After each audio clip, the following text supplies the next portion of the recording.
After enduring years of emotional manipulation, financial exploitation, and character defamation at the hands of my brother, I finally took legal action and sued him for slander. Now our once close family is painfully divided, and his once thriving company is crumbling under the weight of the truth being exposed. After earning a computer science degree, I was pulled into my brother's new finance and investment company by him and his two partners. What began as a summer job setting up their infrastructure stretched into 2 years of unpaid labor, serving as a secretary, receptionist, systems technician, personal assistant, accountant, and research analyst.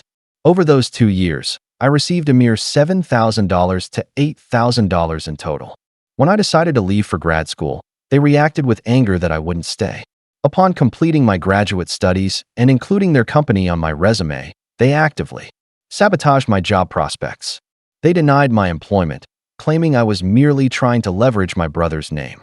They went as far as to accuse me of visiting their office and sexually harassing female employees who never even existed. When I confronted them, my brother included, they simply laughed, stating I was getting what I deserved, as if this was the consequence of associating with them. My counselor, along with other school staff and my headhunter, helped me secure a job. However, I felt compelled to file a lawsuit against my brother and his partners for slander and other offenses. My brother initially mocked the lawsuit when they were served, but now fear has set in. My father is pressuring me to drop the case and resolve things amicably, dismissing it as a little big brother bullying, little brother nonsense. Both my parents uninvited me to Thanksgiving at their home, though my mother seemed to struggle with this decision. Legally, the lawsuit hasn't progressed much, but I had a laptop containing client lists that my brother and his partners had stolen from their previous employers before starting their company. I was hesitant to hand these files over to my attorney, feeling things were already difficult enough for them. My girlfriend, however, held a different view, urging me to fully pursue the case and crush them. I informed my attorney about the files and delivered them to his firm on the 9th. The very next day, his firm called, requesting my immediate presence. During our meeting, my attorney informed me that the files would be turned over to the U.S. Attorney's Office, taking the matter out of our hands. He then shifted the conversation to my parents, revealing he had spoken with my father and bluntly called him a world-class prick. He plans to subpoena both my parents to testify at a deposition and likely at trial if it reaches that stage. He advised me to brace myself for whatever they might say about me, emphasizing that there's no turning back. Since I didn't pay for his services, his firm has a significant financial stake in this case, effectively calling the shots now. I believe my attorney perceives me as weak, expecting me to back down or go easy on them. He even explicitly stated that he knows my family would weaken me, but I feel he's underestimating my resolve. He simply told me to prepare for my father's intense backlash. I mentioned having 2 older sisters on my side and a neutral mother, but he assured me my mother is absolutely not neutral and to be ready for anything. My 2 sisters, both living about 300 miles away, then called me. They expressed disgust with my father and brother's actions and initially offered their full support. However, they soon rescinded their invitation for my girlfriend and me to visit them and their children this Christmas. While expressing their love, they urged me to withdraw from the lawsuit. This came as a surprise and, though not crushing, was difficult to hear. They stated they would no longer contact me and requested I not contact them, citing their reasons. Despite their tears during the calls, I remained composed. They also emailed my girlfriend to inform her of the rescinded invitation. My girlfriend responded with a scathing email, which I wish she hadn't sent, but I respect her decision on how to deal with them. My father is becoming increasingly erratic. He confronted my girlfriend and me outside a family friend's house after a holiday gathering on Sunday night.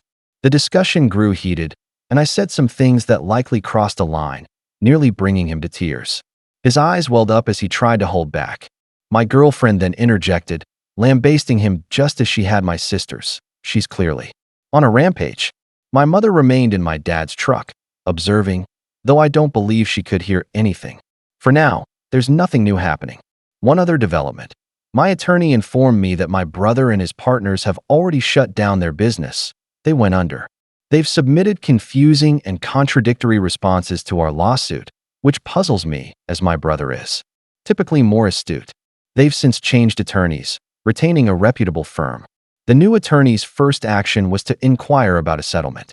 My attorney believes their new counsel is intelligent and understands a court battle would be devastating for them. I suppose I'll simply have to wait and see how this unfolds. Some of you have commented, based on experience, that legal disputes like this can tear families apart for decades, and I can certainly see how that might happen here. Some of you have asked why my sisters changed their minds. I've since learned that my father helped both of them purchase their homes, and they still owe him a significant amount of money. My best guess is he leveraged this, and perhaps other things, to coerce them into taking his side. Update 1. The girlfriend's perspective. I am not the original poster. I am his girlfriend. We live together, and I read his previous update. My boyfriend was moving on and wasn't planning a final update, so I asked if I could post one, and he agreed. Things have concluded. They've signed a settlement agreement, which now awaits a judge's approval in 2 weeks, though it's reportedly a mere formality. The attorneys assure us it's a certainty. Regarding the settlement, I can't reveal many details, but I can say it's close to the monetary amount my boyfriend was seeking.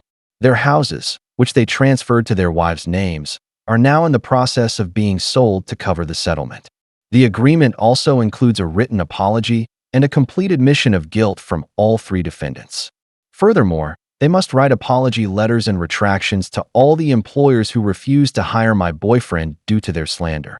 I believe there were 4 such companies. All 3 have had their licenses revoked and will never work as financial advisors in any state again. Apparently, they will also face a criminal investigation for forged signatures on some of their deals, which is expected to lead to conviction but likely no jail time, according to experts. Financially, they are utterly ruined, which I believe they fully deserved. I know my boyfriend regrets this whole ordeal, and I understand why. They are still his family, and they were once close. Personally, I think he's better off without them, but that's easy for me to say. His parents are a lost cause. I don't foresee any reconciliation in this lifetime after what has transpired. I thought my boyfriend might be open to it once the dust settled, but not anymore. During the mediation hearings, both his mother and father testified. They both lied, though I fully expected his dishonest father to. I was genuinely shocked that his mother lied about a verbal agreement where my boyfriend would work for his brother's company in exchange for room and board at the parents' house, and that his dad had also been paying him cash for his work. She claimed to have witnessed my boyfriend refusing payment from his brother multiple times. She fabricated many other deeply hurtful things right there, while my boyfriend sat and watched her, never once looking at him. His dad also avoided eye contact, but at least stayed in the room the entire time after testifying in support of his older son and his friends.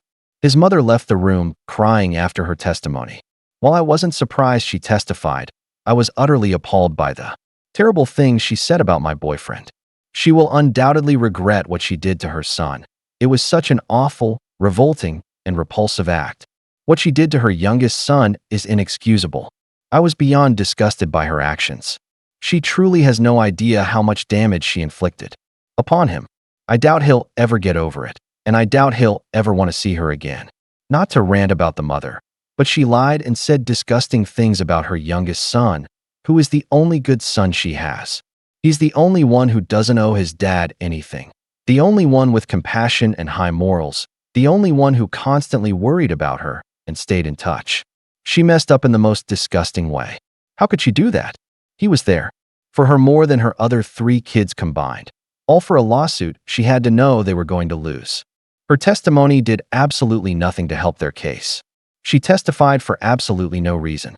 We sent Christmas gifts to my boyfriend's sisters and their daughters and received thank you cards in return.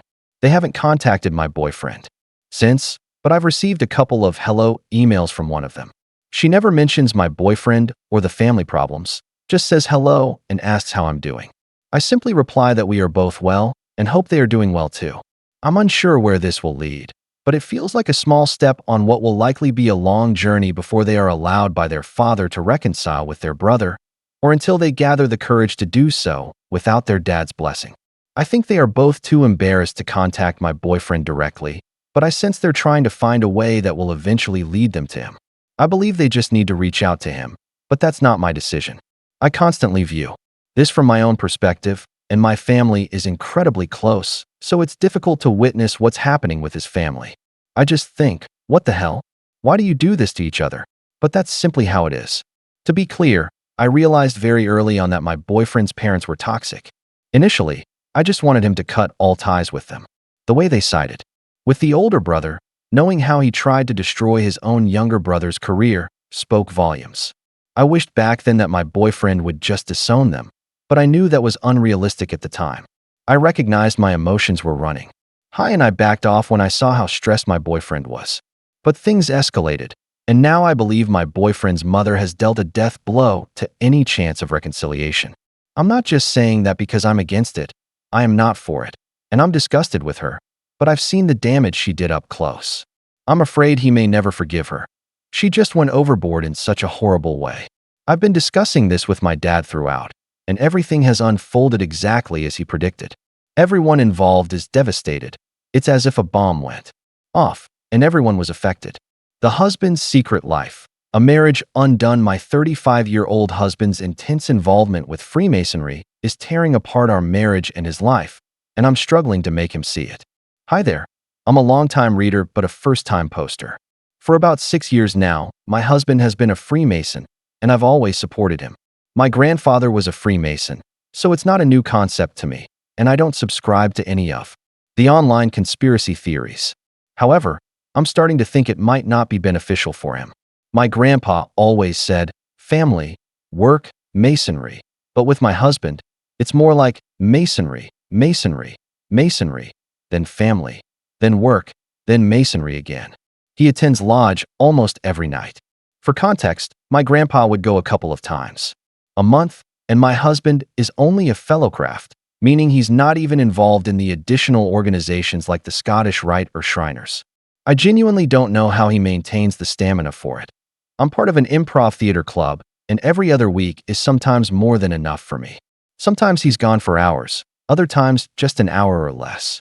When I ask what he's doing, he gets defensive, saying he can't tell me due to secrecy. I fully understood there would be certain lessons and ceremonies I wouldn't be privy to, but I don't think it's unreasonable to ask what he could possibly be doing that occupies him nearly every day. Sometimes, when he returns early, he retreats to his man cave for more work for them. Apparently, he's volunteered for administrative duties for his Grand Lodge, but when does it end? He doesn't get paid for any of this, and he spends so much on dues. I even tried to get involved through the Order of the Eastern Star, something I've always wanted to be a part of, but he flat out refused, saying we could only look into it once. He becomes a master mason, which is apparently still years away. It's not just our marriage suffering. Some weeks he's out so late with his lodge buddies that he neglects his personal hygiene. There have been times he hasn't worn clean clothes or shaved, and plenty of times he's gone to work without showering. Sometimes he doesn't even go to work, just calls an hours late to say he's been called for urgent lodge business. His boss is too lenient with him, letting it slide because he's genuinely impressed my husband is in the Masons and believes these meetings must be incredibly important. I understand many members are retired, but surely they must know how it works. It's creating a poor impression. I honestly can't remember the last time we did anything together as a couple. Plus, our sex life has been non-existent for at least a year, which I've somewhat tolerated due to my low libido, but I guess it's just another symptom. Every time I ask him to do something, he just says he's too tired. How do I make him understand his Masonic activities need to slow down? It's not just affecting me, it's impacting our entire lives. But I don't even know where to begin. I don't want him to leave the Masons, just perhaps tone it down so we can reclaim our lives. How can I convey this without seeming jealous of the secrets or creating a deeper rift between us? By the way, I did email his lodge to express my concerns about him, but I haven't heard back. If they're all this active, I'm not sure how much help he'll be. Update 1. The truth unveiled by the girlfriend. I mentioned how Freemasonry, or rather my husband's supposed commitment to it, was ruining our marriage and his life. Well, I apologized to the craft, because Masonry had nothing to do with my husband's behavior. In my previous update, I mentioned speaking with the current worshipful master, essentially the lodge's head. He informed me my husband had withdrawn from that lodge years ago and never joined any others. He suggested it could be a clandestine lodge, and in a way, I hoped that was the case, but I think we both knew it was highly improbable. He also connected me with a past master, who was the senior warden of the lodge around the time my husband left. Apparently, it was a jump before he was pushed situation. I had mentioned my husband was in trouble for soliciting his brothers, but the WM couldn't elaborate. The PM vaguely recalled it, and while no one was entirely sure what he was soliciting them about, it was described as invasive and strange behavior. David, the PM, might as well use names, and I had a long conversation before he offered to join me in discussing this with my husband, Kevin, hoping we could get through to him and steer him away from whatever path he was on. Sadly, I don't have good news. David came over on Monday, and we talked a lot beforehand. Kevin was out, of course. Most of our chat was just David being generally supportive, but he did start asking questions that leaned towards the clandestine lodge theory, though he dropped that idea when Kevin's lack of self-care became evident. Midway through our conversation, Kevin came home. When he entered, I said there was someone I'd like him to meet, but he simply deflected, saying he was tired from lodge and we'd have to do it tomorrow. David introduced himself anyway, explicitly as a past master. Kevin ignored him, then went to the kitchen, poured a glass of milk, and started scrolling through his phone at the kitchen table. We went and sat down at the table, so without a word, he got up and went into the living room.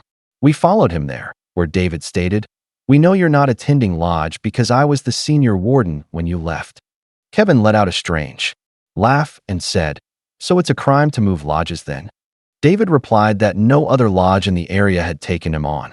Kevin reddened slightly before claiming he had switched to a Prince Hall Afra lodge, and then subtly implied David was racist for taking issue with that. David explained he had spoken to all the Prince Hall lodges in the area too and was good friends with many of their members, so he knew Kevin was lying again. Kevin simply said, "Look, I'm tired. I'm not doing this." But I told him we knew something was amiss, and since most of you suspected drugs, I just asked, "Look, is it drugs?" He said no, but finally admitted, yes, there was something up, and asked if he could show us something, saying he needed to go to his car. David said that was fine and we'd come with him. Well, I guess in Kevin's defense, he did need to go to his car. From the trunk, he pulled out a black sports bag. I didn't know what to expect, but nothing could have prepared me for what was inside. When we got back into the house, he pulled out a nearly lifelike latex horse mask and other leather and latex fetish gear, a full suit with harnesses and everything. If you were expecting a dramatic reaction, there wasn't one. We just stared in complete silence. Eventually, Kevin restarted the conversation by explaining he was into a BDSM fetish called pony play and had gone down that rabbit hole a long time ago. I won't go into all the details, but the long and short of it is he's clearly been grappling with homosexual feelings and submissive desires for a long time, though he's still in denial about both, adamantly insisting he's not bi or gay, 100%, straight, etc. Obviously, he's at least bisexual and most probably gay, but he wouldn't hear it. Anyway, he explained that when he was really struggling with these feelings, the urge, as he called it, that's when he joined Freemasonry, hoping it would prove a distraction, help him improve, etc. He then sort of implied being around old men would deter him from guys. I could tell David was a bit offended, but he didn't say anything. Apparently, this was what the soliciting was about. Obviously, joining the Masons didn't make these feelings disappear, so he said he initially tried to see if any of them felt those feelings too, but no one responded. Apparently, midway through, he discovered the pony play rabbit hole on a BDSM website and was utterly hooked. This is when his soliciting shifted from, "Hey, I'm having these feelings towards guys. This is totally normal, right, brother?" to, "Hey, are you looking to buy a pony, brother?" He claimed he didn't leave because he was being disciplined, but because everyone was goddamn prudish. Yes, apparently he was already deep into the hole, and while he'd attend lodge a couple of times a month legitimately, the other times were for the BDSM activities. Apparently, it began with escorts, but eventually he graduated to professionals. Because too many escorts found it or weren't into it enough. There's one main one he frequents the most, Mistress Candy. But when she's busy, he'll go to others. If that's not an option, he'll find a cheap hotel to self-care or do it with an online mistress. Oh, there are many of them apparently. And that's how he got into findoms, where the whole point is he gives them money for nothing in return. I don't really know how to describe how I felt as all this came out. The shock, the betrayal, the rage, the upset, the hurt. I suppose I feel quite numb now, but nothing could have prepared me for what he did next. David asked, "So you've been having an affair then, and using the craft as cover?" Kevin became very angry and said he hadn't been having an affair. This ignited an argument. Again, won't go into details, where Kevin's excuse was that he was never in control during this, because Mistress Candy used hypnosis to control him. And sometimes the urge was so powerful it would morph him into Sparkles, his pony persona, involuntarily. He didn't use this as an example, but I guess it's kind of like a Dr. Jekyll and Mr. Hyde situation. Again, no remorse or contrition. And he said we could still fix this with couples therapy because apparently I wasn't satisfying his needs. How did he reach that conclusion? Well, I never independently suggested pony play and gave him an avenue to open up about it. This is somehow my fault. I won't go into the arguments that followed, but it ended with me packing a bag and David taking me to my parents' place. I've told Kevin I'll be seeking a divorce, something he's also in denial about, because the marriage is clearly dead. He values his time playing dress-up as a horse more than he values me as a person, so I might as well let him focus on that. I'm staying with my parents right now and taking some time off work until I can clear my head. I can't sleep, so I figured I might as well try and get this out of my system. It's helped honestly. I'm also currently no contact with Kevin and it'll be staying that way until I can serve him papers. Who knows what the future holds, but he won't be in it. Though, if you wanted some good news, I'm finally joining the Order of the Eastern Star. David explained to me I can join via my grandfather. So I'm meeting with the secretary next week.